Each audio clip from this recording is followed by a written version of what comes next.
Good morning students. आज का हमारा टॉपिक है शेयर कैपिटल का, company accounts, issue of share, chapter number 7 नई बुक के अंदर है। ठीक है, इलस्ट्रेशन नंबर 53। आज आपको मैं नया टॉपिक करवाने जा रहा हूँ। ठीक है, इसमें है आपका topic for feature in case of over subscription and pro-rata allotment. देखिए, पहले एक बार मैं एक एग्जांपल आपको पढ़ के बता रहा हूँ, उसके बाद सारा एग्जांपल आपको समझाता हूँ इसमें होता क्या है। कहते हैं for feature in case of over subscription. Over subscription का मतलब आपको पता है कि जितने शेयर हम लोग इशू करते हैं उससे ज़्यादा का अगर एप्लीकेशन आ जाता है हमारे पास तो उसे हम लोग ओवर सब्सक्रिप्शन बोलते हैं। एंड प्रो-राटा अलॉटमेंट, और हमें जो शेयर अलॉट करने हैं वो प्रो-राटा बेसिस के ऊपर अलॉट करने हैं। ठीक है, मतलब प्रो-राटा का मतलब हो गया एक रेशो के अकॉर्डिंग हमें क्या करने हैं, शेयर्स को डिवाइड करने हैं। तो इस क्वेश्चन में ये ज़रूर ध्यान रखना है कि किन शेयर होल्डर को प्रो-राटा बेसिस के ऊपर हमने शेयर अलॉट करे हैं और कितने शेयर होल्डर का पैसा हम लोगों ने वापस कर दिया है। आइए क्वेश्चन पहले पढ़ता हूँ, उसके बाद आपको सारा एग्जाम्पल समझाने के बाद आगे चलते हैं। ठीक है, कहता है a company offered 1 lakh shares of ₹10 each payable as. ध्यान रखिएगा, ये बिल्कुल सिंपल क्वेश्चन है। इसके अंदर आपका जो दो टॉपिक अलग अलग डिवाइड कर रखे हैं इन्होंने, पहले वाले के अंदर प्रीमियम नहीं है और जो नेक्स्ट वाला आपको बताऊंगा उसमें प्रीमियम इन्वॉल्व होगा। ये कहता है इशू एट पार किए गए हैं। कहता है 1 लाख शेयर हमने पब्लिक को ऑफर करे हैं, जिसमें 10 रुपये का शेयर था। 3 rupees on application, 2.5 on allotment, 2.5 on first call and 2 rupees on final call. आगे चलता हूँ। आगे ये बता रहा है द पब्लिक अप्लाइड फॉर 1,52,000। देखिए, आपने इशू कितने करे थे, 1 लाख शेयर, लेकिन जो एप्लीकेशन आई है वो आई है आपकी 1,52,000 शेयर्स की। ठीक है, the share were allotted on A pro-rata basis. यहाँ पर क्लियर लिखा होगा कि जो आपने शेयर इशू करे हैं वो किस पे करे हैं, प्रो-राटा बेसिस के ऊपर करे हैं, to the applicant of 1,50,000 shares. और जो प्रो-राटा अलॉटमेंट किया गया है वो 1,50,000 शेयर, यानी कि 1,50,000 शेयर्स वालों को इन्होंने प्रो-राटा बेसिस के ऊपर शेयर अलॉट करे हैं, ना कि 1,52,000 का।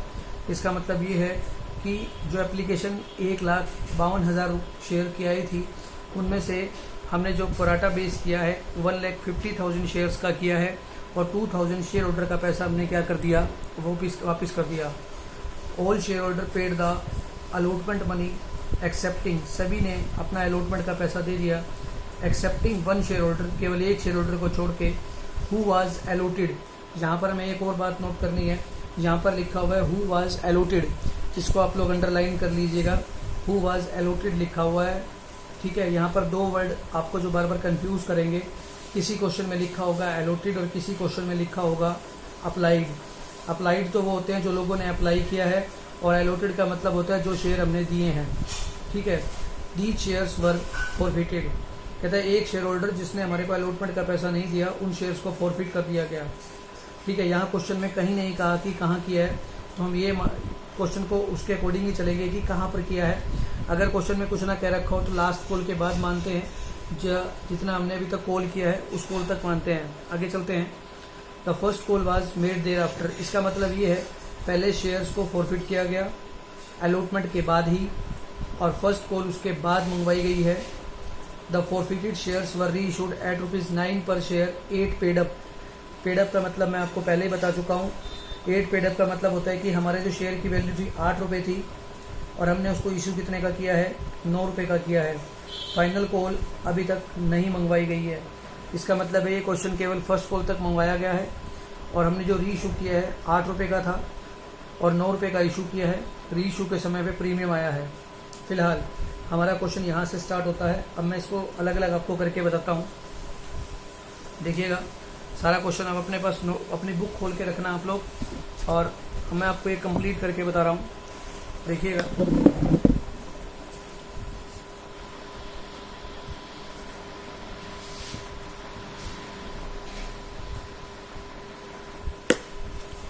कहता है जी मेरे पास सबसे पहले आप ऊपर क्या लिखेंगे, अप्लाइड शेयर्स अप्लाइड। और फिर अब नेक्स्ट कॉलम क्या लिखेंगे, शेयर्स एलोटेड, ठीक है। और फिर हम लिखेंगे एप्लीकेशन मनी रिसीव, एंड फिर क्या आएगा, एलोटेड। और जो नेक्स्ट कॉलम आ जाएगा वो आपका आ जाएगा एक्सेस। इसके बाद भी अगर कुछ आता है तो हम देखेंगे, फिलहाल में आपका सारा टॉपिक यहीं पर क्लियर हो जाएगा। ठीक है, शेयर अप्लाई, आपको पता है कि 1,52,000 शेयरों को अप्लाई किया गया, लेकिन हमने जब प्रोराटा बेसिस अपनाया है वो 1,50,000 वाले शेयरों को दिया है। इसका मतलब ये है 1,50,000 शेयर जिन्होंने अप्लाई किए थे, हमने उन्हें 1,00,000 शेयर क्या करे हैं, अलॉट करे हैं, ठीक है।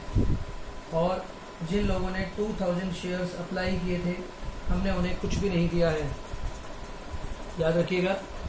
तो हमें, आपको मालूम है कि एप्लीकेशन के ऊपर हमने कितना रुपया मंगवाया था, एप्लीकेशन के ऊपर हमने मंगवाए थे 3 रुपये, मैं यहाँ लिख देता हूँ साइड में।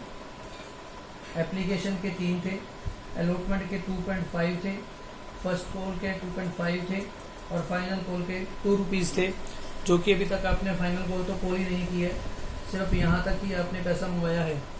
और शेयर जो इशू किए गए हैं वो एट पार किए गए हैं।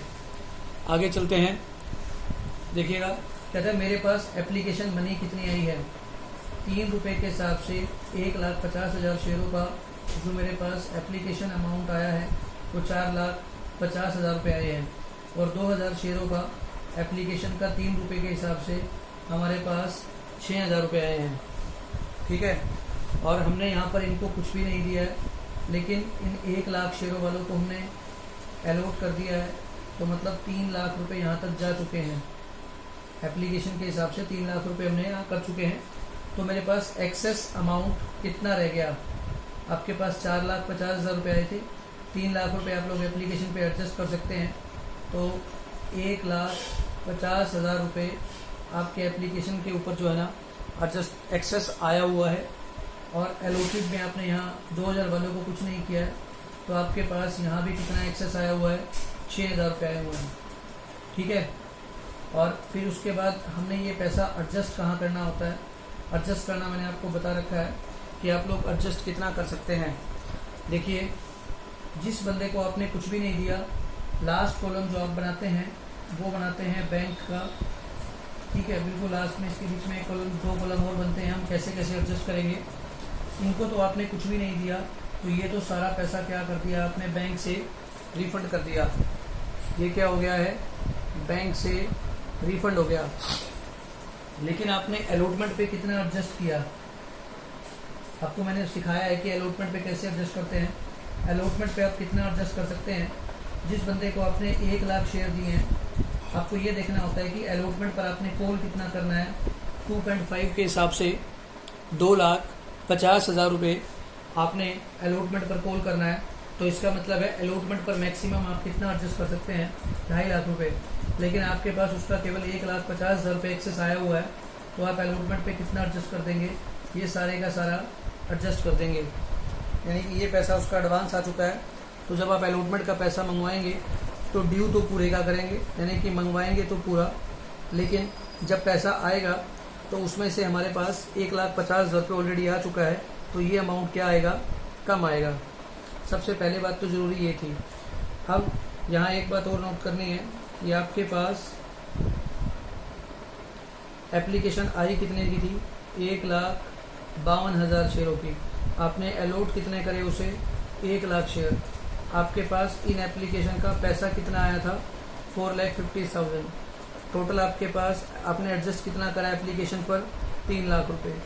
आपके पास एक्सेस अमाउंट कितना आया, 1,56,000 रुपये। जहाँ कुछ नहीं आएगा, 6,000 रुपये आपने वापस कर दिए, और 1,50,000 आपने कहाँ एडजस्ट कर दिया, अलॉटमेंट पर एडजस्ट कर दिया। ये था आपका टेबल। अगर आपने इस टेबल को कर लिया और अच्छे से समझ लिया तो आपको किसी भी क्वेश्चन में दिक्कत नहीं आएगी, ठीक है। इसको हम लोग बोलते हैं प्रोराटा। हालांकि ये बिल्कुल पहले की तरह ही था। इसमें जो नई बात आने वाली है वो अब आने वाली है। वो क्या है, कहता है कि एक शेयर होल्डर था जिसको हमने क्या कर रखा था, जिसको हमने 200 शेयर अलॉट किए थे। ये देखो लिखा हुआ है हु वाज एलोटेड 200 शेयर्स, जिस बंदे को हमने 200 शेयर अलॉट किए थे उसने हमें अलॉटमेंट का पैसा नहीं दिया। अब सिंपल सी बात है, उसने हमें अलॉटमेंट का पैसा नहीं दिया है। फर्स्ट कॉल फाइनल का होता तो हम देख लेते कि कोई भी उसका पैसा एक्सेस नहीं आया होता। जब क्वेश्चन में ये लिखा हुआ है कि उसने 200 शेयरों का पैसा नहीं दिया, हु वाज एलोटेड, एलोटेड लिखा हुआ है तो हमने यहाँ लिखा है शेयर एलोटेड और यहाँ लिखा है अप्लाइड। यहाँ मैं 200 शेयर अलॉट कर दिए, इसका मतलब ये है कि उसका कुछ ना कुछ पैसा तो हमारे पास एक्सेस आया होगा, क्योंकि वो इस 1,50,000 वाले ग्रुप में से है। ठीक है, 2,000 वाले का तो पैसा हमने रिफंड कर दिया, तो इसका मतलब है उसने जो एप्लीकेशन दिया होगा हमारे को कुछ ज़्यादा दिया होगा, तो वो हम निकालेंगे कैसे। तो आपके पास ये कॉलम क्या रह गया, खाली रह गया, तो हमें उसकी एप्लीकेशन निकालनी पड़ेगी। ठीक है, हम ये निकालते कैसे हैं, अगर ये कॉलम खाली रह गया तो आप ऊपर निकालेंगे 1,50,000 डिवाइड में हमने अलॉट कितना किया था उसको 1,00,000 और मल्टीप्लाई 200 के हिसाब से निकाल लेंगे, तो जो उसकी एप्लीकेशन का अमाउंट आएगा वो आएगा आपका 300 का। क्लियर है, 300 का उसका क्या हो गया, मैं नीचे दोबारा बना देता हूँ, उसकी ये निकाल के बताया आपको मैंने। उसका 300 का उसने अप्लाई किया था और हमने उसे अलॉट कितना करा 200, ये 300 हमने ऊपर से फाइंड आउट करके बताया अभी आपको। ठीक है, तो 300 शेयर्स का 3 रुपये के हिसाब से हमारे पास एप्लीकेशन कितना आया हुआ है 900 का, लेकिन 200 का 3 के हिसाब से हमने एडजस्ट कितना कर दिया 600 का। ठीक है ना भाई, हमने 200 शेयर उसको दिए हैं तो 306, तो हमारे पास एक्सेस अमाउंट कितना हो गया उसका 300 रुपये का। ठीक है, बस यही बात हमने आपको नोट करवानी थी इस टॉपिक के अंदर कि जो शेयर होल्डर कई बार शेयर्स का पैसा नहीं देते हैं, जिसको हमने अलॉट किए होते हैं, उसको निकालने का एक और तरीका हम ऐसे निकाल सकते हैं। ऊपर लिखा हुआ है one share holder who have been allotted how much share 200 shares, यहाँ लिखा हुआ है अलॉटेड, तो हमें सबसे पहले क्या निकालना है अप्लाइड। और आपको ये भी पता है कि अलॉटेड कम रहता है और एप्लीकेशन हमेशा ज़्यादा की होती है, तो या तो अलॉटेड के बराबर होगा या ज़्यादा होगा, तो हमें पहले उसका एप्लीकेशन का अमाउंट क्या करना है फाइंड आउट करना है। तो मैं कैसे निकालूंगा, आपको पता है कि प्रोराटा बेस इसके ऊपर अपनाया गया है। तो कहता है जिन शेयर होल्डर्स को 1 लाख शेयर अलॉट किए गए थे उसकी एप्लीकेशन कितने की थी 1,50,000 की, और जिनको 1 दिया गया होगा उसकी एप्लीकेशन कितने की आई होगी 1,50,000 मल्टीप्लाई 1 लाख, और जिन शेयर होल्डर्स को 200 शेयर अलॉट किए गए थे तो उनकी एप्लीकेशन अमाउंट हम लोग क्या कर सकते हैं निकाल सकते हैं। इस केस में भी आपका कितना आएगा 300 शेयर्स आएंगे। ठीक है, मैं एक बार फिर से रिपीट कर देता हूँ। कहता है जिन लोगों ने 300, मतलब एक ऐसा बंदा था जिसने 300 शेयर अप्लाई किए थे, हमने उसको 200 शेयर अलॉट करे थे, उसने हमारे को अलॉटमेंट का पैसा नहीं दिया। मेन बात यह है कि कोई बात नहीं, आपने अलॉटमेंट का पैसा नहीं दिया, हमने अलॉटमेंट पे मंगवाया कितना है 200 शेयर्स मल्टीप्लाई 2.50, 500 रुपये हमने उससे मंगवा रखे हैं। लेकिन क्या हमारे पास 500 रुपये नहीं आए हैं? जी नहीं, हमारे पास 500 नहीं आए हैं, बल्कि इससे कम नहीं आए हैं, क्योंकि इसका कुछ पैसा हमारे पास एडवांस आया हुआ है। वो एडवांस ही हमने फाइंड आउट करने के लिए इस सिस्टम को अपनाया है, क्योंकि जिनको 200 शेयर्स अलॉट करे हैं उनका एप्लीकेशन कितना का था हमने निकाल लिया 300 का। इसका मतलब ये है कि 100 शेयर्स का 3 के हिसाब से 300 रुपीज़ हमारे पास ऑलरेडी इसका एक्सेस अमाउंट आया हुआ है। ठीक है, जब हमने इससे 200 शेयरों का पैसा मंगवाया 2.5 के हिसाब से 500 रुपये, तो 500 रुपये नहीं आए, लेकिन हमें ये पता है कि 300 इसका ऑलरेडी आया हुआ है, तो हमें पैसे कितने रिसीव नहीं हुए, हमें इससे 200 रुपीज़ अलॉटमेंट के ऊपर रिसीव नहीं हुए हैं। बस यही मेन क्वेश्चन था और कुछ नहीं था, सिंपल क्वेश्चन है। इसके अलावा आइए मैं आपको पूरा क्वेश्चन करके दिखाता हूँ। सबसे पहले आपके पास एप्लीकेशन का पैसा आएगा, अब क्या लिखेंगे, bank account debit to share application account. कितने का एप्लीकेशन आया 1,52,000 का 3 रुपीज़ के हिसाब से 4,56,000, और ये पैसा कहाँ चला गया, share application account debit 4,56,000 to share capital. आपको पता है कितना एडजस्ट कर सकते हैं, आपने 1,00,000 50,000 शेयरों वालों को 1 लाख शेयर क्या करे हैं, अलॉट करे हैं। तो आपके पास यहाँ कितना जाएगा, 1 लाख शेयरों का आपको ये पता है कि एप्लीकेशन के ऊपर 3 रुपये, अलॉटमेंट पे 2.5, फर्स्ट कॉल पे 2.5 और फाइनल कॉल के ऊपर 2 रुपीज़ है। तो 1 लाख शेयरों का 3 के हिसाब से आपके पास 3 लाख रुपए कहाँ चला गया, शेयर कैपिटल में। और आपने अलॉटमेंट पर कितना एडजस्ट कर दिया, 1,50,000 रुपये, और बाकी पैसा आपने क्या कर दिया, बैंक से रिफंड कर दिया।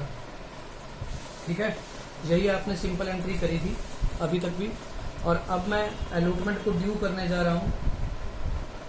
तो जब अलॉटमेंट को ड्यू करूँगा तो क्या लिखूँगा, शेयर अलॉटमेंट अकाउंट डेबिट, कितना पैसा मंगवाऊँगा ये भी आपको पता है, हमने 1 लाख शेयर इशू किए हुए हैं।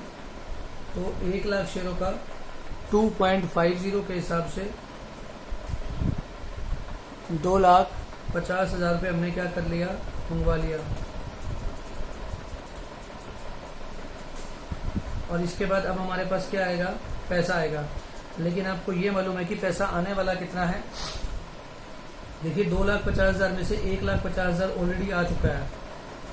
2,50,000 में से 1,50,000 माइनस कर दिया तो मुझे मिलना चाहिए कितना पैसा, 1 लाख। लेकिन एक शेयर होल्डर जिसको हमने 200 शेयर्स अलॉट किए थे उसने हमारे को पैसा नहीं दिया। 500 नहीं लिखना है, ध्यान रखना है सर, 500 में से उसका कुछ पैसा एडवांस आ चुका है। तो हमारे को कितना पैसा रिसीव नहीं हुआ, केवल 200 रिसीव नहीं हुआ। तो 1 लाख में से जब मैं 200 माइनस करता हूँ तो मेरे पास अमाउंट आता है 99,800 रुपीज़ का। तो मैं यहाँ पे क्या लिखूँगा, bank account debit to share allotment 99,800 का मेरे पास क्या आ जाएगा, अमाउंट आ जाएगा। इसके बाद मैं क्या करूँगा, तुरंत बाद इसको फॉरफिट कर दिया गया। अब फॉरफिट करना भी आपको आता है, ये मैं फॉरफिट की एंट्री करने जा रहा हूँ। फॉरफिट के लिए आपको पता है सबसे पहले आप क्या लिखते हैं, शेयर कैपिटल अकाउंट डेबिट। आपने कितने शेयर फॉरफिट करे हैं, 200 shares, multiply called up amount. अभी तक आपने कॉल कितना किया है, ध्यान रखिएगा, कॉल्ड अप अमाउंट लिखना है हमारे को। अभी तक आपने केवल 5 रुपये 50 पैसे ही कॉल्ड करे हैं। तो आपके पास टोटल कितना हो गया, 1,100 रुपीज़। और जो पैसा आपको रिसीव नहीं हुआ पहले आप वो लिखते हैं। आपको अलॉटमेंट पे कितना पैसा नहीं मिला, 500 मत लिख देना, आपको 200 ही नहीं मिला है। 2 शेयर अलॉटमेंट पे आपको 200 रुपये नहीं मिले हैं क्योंकि उसका कुछ पैसा एडवांस आ चुका था। तो बाकी पैसा हम लोग क्या करेंगे, फॉरफिट कर देंगे। कितना, 900 रुपीज़। तो 2 शेयर फॉरफीचर 900 रुपीज़। ठीक है, और ये कह रहा है इनको फॉरफिट कर दिया गया। और इसके बाद हमने क्या किया है, फर्स्ट कॉल को मंगवाया है। ठीक है, अब आप फर्स्ट कॉल को मंगवाएंगे तो फर्स्ट कॉल में से एक बात का और ध्यान रखना है कि टोटल जो आपने 1 लाख शेयर थे उसमें से 200 शेयर तो फॉरफिट कर दिए हैं। तो जो आपको रिमेनिंग अमाउंट मंगवाना है वो 99,800 के ऊपर मंगवाना है। तो अब यहाँ लिखेंगे share first call account debit 99,800 multiply 2.50 के हिसाब से जब पैसा मंगवाएंगे आप तो जो आपका अमाउंट आएगा वो आएगा 2,49,500 rupees. Share first call, 2 share आप क्या लिखते हैं, कैपिटल अकाउंट 2,49,500। तो ये पैसा आपको पूरा रिसीव हो गया है। आप लिख लेंगे bank account debit 2 share first call 2,49,500 rupees. ठीक है, इसके बाद आपने क्या करना है, जो फॉरफिट किया था उनको री इशू करना है। तो री इशू के टाइम पे आप क्या लिखेंगे, आपने जो फॉरफिट शेयर किए थे 200 उनको दोबारा इशू कर दिया है। 8 रुपये पेड अप था और आपने 9 रुपीज़ का इशू किया है। तो आप क्या लिखेंगे, बैंक अकाउंट डेबिट 200 वाला शेयर आपने कितने का कर दिया, 9 रुपये के हिसाब से कर दिया। तो 200 मल्टीप्लाई 9, 1800, 2 शेयर। इसके बाद आपकी कैपिटल फिर से इंक्रीज हो जाती है। ठीक है, प्राइस कितना था, 8 रुपये के हिसाब से 1600 था। और सिक्योरिटी प्रीमियम का अमाउंट कितना हो गया, 200 रुपीज़ का हो गया। ठीक है, री इशू के करने के टाइम आपको फिर से फ़ायदा हुआ है। ठीक है, तो अब जो ये हमारा पूरा क्वेश्चन कंप्लीट हो गया है, सिर्फ एक एंट्री इसकी रह गई है जो शेयर फॉरफिट का आपको फ़ायदा हुआ था ये कहाँ जाता है आपका कैपिटल रिजर्व में, क्योंकि आपको कोई भी रीइशू के टाइम पे नुकसान नहीं हुआ है तो ये सारा का सारा पैसा कहाँ चला जाएगा, कैपिटल रिजर्व में। तो आप वहाँ क्या लिखेंगे, share forfeiture account debit to capital reserve. This is the main topic जो मैंने आपको आज करवाना था। ठीक है, तो इस क्वेश्चन में अब आपको कोई भी समस्या नहीं आएगी, इसको आप आराम से कर लीजिएगा। इसके बाद मैं आपको बता देता हूँ इलस्ट्रेशन नंबर 54 आप बड़े आराम से कर लेंगे, कोई दिक्कत नहीं आएगी। फिर भी किसी को समस्या आएगी तो आप मुझसे पूछ सकते हैं। और अब मैं आपको लेके जा रहा हूँ इलस्ट्रेशन नंबर 55 की तरफ। ठीक है, इलस्ट्रेशन नंबर 55 की तरफ लेके जा रहा हूँ। एक बार पहले मैं ये पढ़ के बताता हूँ और फिर इसका जो मेन सबसे इम्पोर्टेंट बात है वो आपको बता दूंगा क्या है। कहता है नवलक्ष्मी ने एक प्रोस्पेक्टिस इशू किया जिसमें कि 50,000 शेयर 10 रुपये के हिसाब से इशू किए, और इशू का अमाउंट था वो कैसे मंगवाना था, एप्लीकेशन पे 3 रुपये, अलॉटमेंट पे 4 रुपये, फर्स्ट कॉल पे 2 रुपये, और जो रिमेनिंग रह गया 1 रुपया वो आप मंगाएंगे कहाँ, फाइनल कॉल के ऊपर। हमने 50,000 शेयर यानी कि 50,000 शेयर्स इशू किए थे, लेकिन जो हमारे को एप्लीकेशन मिली है वो 60,000 शेयर्स की मिली है, और हमने वो अलॉट कैसे करे हैं इस बात को समझना है। सबसे ज़रूरी बात यही है कि आपने उनको इशू कैसे करा है। देखिएगा, ये कहता है 10,000 वालों को तो पूरा इशू किया। भैया जिन लोगों ने अप्लाई किया 10,000 शेयर्स, मैंने उन्हें अलॉट कितना किया, 10 का 10,000 किया। जिन लोगों ने 20,000 अप्लाई किया मैंने उन्हें 50,000 अलॉट करे, और जिन लोगों ने 30,000 अप्लाई किया मैंने उन्हें 25,000 अलॉट करे हैं। देखो ये 3 अलग अलग ग्रुप हो गए हैं, 1 2 3। Group number 1, group number 2, group number 3। आपने इशू किए थे 50,000, टोटल कर लो 25 + 15 + 10 टोटल 50 हो गए हैं। और एप्लीकेशन कितने की आई, 30 + 20 + 10 60 की एप्लीकेशन, यानी कि तीनों का कंप्लीट हो चुका है। आगे चल रहा हूँ। All excess amount paid on application is to be adjusted against amount due on allotment. आपके पास जितना भी पैसा एक्सेस आया हुआ है आप उसको अलॉटमेंट पे एडजस्ट कर लेंगे। अगर कोई एक्सेस रहता है तो उसके बारे में कुछ नहीं कह रखा है, इसका मतलब है वो पैसा आप क्या कर देंगे, रिफंड कर देंगे। क्योंकि हम ये पहले ही पढ़ चुके हैं कि ओवर सब्सक्रिप्शन के केस में अगर कोई पैसा एक्सेस आता है तो उसके बारे में क्लियर बताना चाहिए कि कहाँ एडजस्ट करना है। अगर उसके बारे में कुछ भी नहीं बोला होता है तो हम वो पैसा अलॉटमेंट के बाद जितना भी बचता है सारा पैसा क्या कर देते हैं, रिफंड कर देते हैं।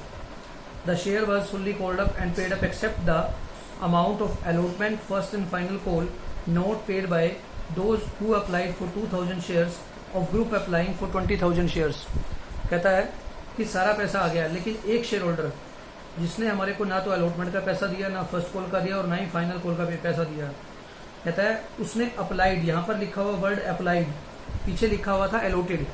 तो जब हमारे पास अप्लाइड दिया हो तो हमें उसको अलॉटेड निकालना पड़ेगा, और अलॉटेड निकालने के लिए ये पता होना चाहिए कि भाई यहाँ तो 3 ग्रुप के आदमी हैं, ये तीनों ग्रुप में से कौन से वाला था।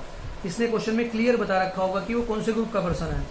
Of the group applying for 20,000 shares, वो कह रहा है कि 20 जिस आदमी ने 20,000 शेयर्स अप्लाई करे हैं उस ग्रुप में से था, यानी कि वो ग्रुप नंबर 2 में से था। ठीक है, अब वो ग्रुप नंबर 2 में से था तो हमें क्या करना है, मेन बात यहाँ देखनी है कि वो इस ग्रुप का पर्सन था। चलो जी, हमारे को ये भी पता लग गया इसने ना तो अलॉटमेंट का पैसा दिया, ना फर्स्ट कॉल का पैसा दिया, और ना ही फाइनल कॉल का पैसा दिया। यहाँ मैं मेन बातें आपको सारी बता देता हूँ। कहता है एप्लीकेशन के ऊपर आपने कितने रुपए मंगवाए हैं, 3 रुपये। अलॉटमेंट पे आपने कितने मंगवाए, 4 रुपये। फर्स्ट कॉल पे आपने मंगवाए 2 रुपये, और फाइनल कॉल पे आपने कितना मंगवाया, 1 रुपया। इस बात को याद रखना है। अब आपके पास सबसे पहले पूरा क्वेश्चन को हम सेट करना सीखते हैं। ये आपके पास एप्लीकेशन रिसीव हुई, ये आपने अलॉट करे। अब आता है आपके पास एप्लीकेशन मनी कितनी आई। सिंपल है, आपके पास जो एप्लीकेशन मनी का अमाउंट है वो 10,000 शेयरों का 3 के हिसाब से 30,000 रुपये आ गया। 20,000 शेयरों का 3 के हिसाब से 60,000 रुपये आ गए। 30,000 शेयरों का 3 के हिसाब से 90,000 रुपये आ गए। आपने एडजस्ट कितने करने हैं, आपने ये शेयर दिए हैं, करेंगे भी आप 3 रुपये के हिसाब से। 10,000 का 3 के हिसाब से 30,000 एडजस्ट हो गए। 15,000 का 3 रुपये के हिसाब से 45,000 रुपये एडजस्ट हो गए, और 25,000 का 3 के हिसाब से 15,000 रुपये क्या हो गया, एडजस्ट हो गया। ये आपका एप्लीकेशन मनी एडजस्ट हो गया, यानी कि अलॉटेड कर दिया आपने। ठीक है, अब आपके पास एक्सेस अमाउंट कितना आ गया। इस ग्रुप में तो कोई भी एक्सेस नहीं है। इस ग्रुप में आपके पास 15,000 रुपये एक्सेस आए हुए हैं, क्योंकि 5,000 शेयरों का 3 के हिसाब से 15,000 रुपये एक्सेस आ गए। और इस ग्रुप में आपके पास 15,000 रुपये यहाँ भी क्या आ गए, एक्सेस आ गए। 5,000 का 3 रुपये के हिसाब से 15,000 रुपये एक्सेस आ गया। अब आप अलॉटमेंट पर कितना एडजस्ट कर सकते हैं। देखिए यहाँ तो कोई एक्सेस था ही नहीं और आपने कुछ रिफंड तो करना ही नहीं है और सारा पैसा अलॉटमेंट पे ही एडजस्ट करना है। तो आपको यहाँ 15,000, 20 वाले को आपने 15,000 शेयर दिए हैं, तो आप दोनों को अलग अलग चेक करेंगे। 15,000 शेयरों का 4 रुपये के हिसाब से अलॉटमेंट का आप 60,000 रुपये मंगवाएंगे, तो आप 60,000 रुपये तक एडजस्ट कर सकते हैं। इसका मतलब ये है कि सारा पैसा अलॉटमेंट पे एडजस्ट हो जाएगा। इसी प्रकार 30 वाले को आपने 25 दिए हैं, तो 25,000 शेयरों का 4 रुपये के हिसाब से आप अलॉटमेंट पे कितना मंगवाएंगे, 1 लाख। लेकिन आपके पास केवल उसका कितना पैसा आया हुआ है, 15,000 रुपये एक्सेस आया हुआ है। तो ये भी आपने कहाँ एडजस्ट कर दिया, अलॉटमेंट पे एडजस्ट कर दिया। अगर मैं ओवरऑल टोटल करता हूँ सबका, तो ये आपको पता लग जाएगा कि 60 की आपके पास एप्लीकेशन आई और 50,000 आपने अलॉट करे। ठीक है, 60 का 3 के हिसाब से 1,80,000 आ गया, 50 का 3 के हिसाब से 1,50,000 आ गया, 30,000 आपके पास एक्सेस आया हुआ है, जो कि आपने अलॉटमेंट पे सारे का सारा क्या कर दिया, एडजस्ट कर दिया। ठीक है, ये थी आपकी सबसे पहली बात। आपके पास ये एप्लीकेशन का अमाउंट आया और ये एडजस्टमेंट की एंट्री आ गई, क्वेश्चन क्लियर हो गया। आप देख सकते हैं bank account debit to application 1,80,000 आपके पास आ गया। एप्लीकेशन का 1,80,000 में से 1,50,000 आपका कैपिटल में गया और 30,000 आपका कहाँ चला गया, अलॉटमेंट में चला गया। ठीक है, अब सबसे जरूरी बात यह है, हमें उस बंदे के बारे में पता करना है जिसने 2,000 शेयरों के लिए क्या किया था, अप्लाई किया था। तो हमें सबसे पहले उसका अलॉटमेंट निकालना है और हमें यह भी पता है कि वो ग्रुप नंबर 2 में से था। तो हम ये सोल्व कैसे करेंगे, यहाँ क्वेश्चन में दिया हुआ है भैया 2,000, तो अलॉटमेंट निकालना है, उसको मैंने कितना अलॉट किया होगा आपको निकालना आता है। अब आपके पास ये कॉलम खाली हो गया, तो अब जो कॉलम खाली होता है उसके ऊपर जो अमाउंट लिखा होता है, यानी कि 15,000 डिवाइड में 20,000 मल्टीप्लाई 2,000 के लिए अप्लाई किया था ना, number of share allotted divide में अप्लाइड मल्टीप्लाई जो उसने अप्लाई किया था, तो इसका कितना अमाउंट आएगा आप ये भी निकाल सकते हैं, 1500। तो जिन लोगों ने 2,000 शेयरों के लिए अप्लाई किया था, हमने उसको कितना दिया है, 1500 शेयर दिया होगा, सिंपल सी बात है। और आप इसको दूसरे तरीके से भी निकाल सकते हैं। कहता है जिन्होंने 2,000 के लिए अप्लाई किया उसको अलॉट कितना किया, 1500, और 20,000 के लिए अप्लाई किया उसको कितना दिया, 15,000। तो एक के लिए कितना आ जाएगा, 20,000 मल्टीप्लाई हो जाएगा यहाँ पे अब 2,000, आपके पास क्वेश्चन में आ जाएगा 1500 शेयर। ठीक है, तो अब इसका एक्सेस अमाउंट कितना आया हुआ है, आपके पास 500 शेयरों का, 2,000 शेयरों का अगर हम बात करते हैं 3 रुपये के हिसाब से 6,000 रुपये आपके पास एप्लीकेशन आ गई। 1500 शेयरों का 3 के हिसाब से आपने एडजस्ट कर दिया 4500 रुपये, तो जो आपके पास एक्सेस अमाउंट आ गया वो कितना आ गया, 1500 रुपये आपका। ठीक है, अब जब आपने 1500 शेयरों का अलॉटमेंट मंगवाया, 1500 शेयरों का अलॉटमेंट पे आपने कितने रुपए मंगवाए, 4 रुपये के हिसाब से 6,000 रुपये मंगवाए। आपने 6,000 क्या कर लिए, कॉल कर लिए। ठीक है, लेकिन ये पैसा हमारे को नहीं मिला है। ठीक है, ये मत सोचिएगा कि 6 का 6 नहीं मिला है, आपके पास 1500 रुपये ऑलरेडी आए हुए थे, तो आपको कितना रुपया नहीं मिला है, आपको केवल 4,500 रुपीज़ नहीं मिला है। इस बात का ध्यान रखिएगा। बस यही आपका टॉपिक था जो मुझे आपको करवाना था। ठीक है, अब आप जब अलॉटमेंट को देखेंगे तो शेयर अलॉटमेंट आप ड्यू करेंगे, आपने उसे टोटल 50,000 शेयरों के हिसाब से 50,000 शेयरों का 4 के हिसाब से 2 लाख रुपए आपने मंगवा लिया। उस 2 लाख में से आपके पास ऑलरेडी कितना आया हुआ था आपको ये पता है, 30,000। तो 2 लाख में से 30 चला गया, बाकी रह गया 1,70,000। और अभी अभी आपने निकाला है कि आपको अलॉटमेंट पर उस बंदे ने 4500 रुपये और नहीं दिए थे। तो 1,70,000 में से अगर मैं 4,500 को माइनस कर देता हूँ तो जो मेरा अमाउंट आएगा अलॉटमेंट के ऊपर वो 1,65,500 रुपीज़ आएगा। देखिए इसने यहाँ निकाल के भी समझा रखा है, एक एक बात यहाँ क्लियर कर रखी है। आपको फिर भी कोई समस्या आती है तो आप यहाँ देख सकते हैं। अलॉटमेंट पे 2 लाख रुपए मंगाए, ठीक है, 30,000 रुपये ऑलरेडी एडवांस आया हुआ है, तो बैलेंस रह गया 1,70,000 का, और उसमें से भी 4,500 हमने फाइंड आउट कर लिया। तो जो आपको टोटल अमाउंट मिला है वो 1,65,500 मिला है। तो ये था आपका क्वेश्चन। इस तरीके से आपका प्रोराटा अलॉटमेंट का जो टॉपिक है वो केवल एट पर वाला था, जिसमें आपको केवल 56 क्वेश्चन तक करने हैं। इसके बाद 57 से जो आपका आ जाएगा टॉपिक वो प्रीमियम का आएगा। ठीक है, ये मैं आपको करवाऊंगा। तो जो आज आपका होमवर्क रहेगा वो 52 से लेकर के 56 तक के 4 सोल्ड क्वेश्चन है और 4 अनसोल्ड क्वेश्चन है जो कि आपको करने हैं। Good day.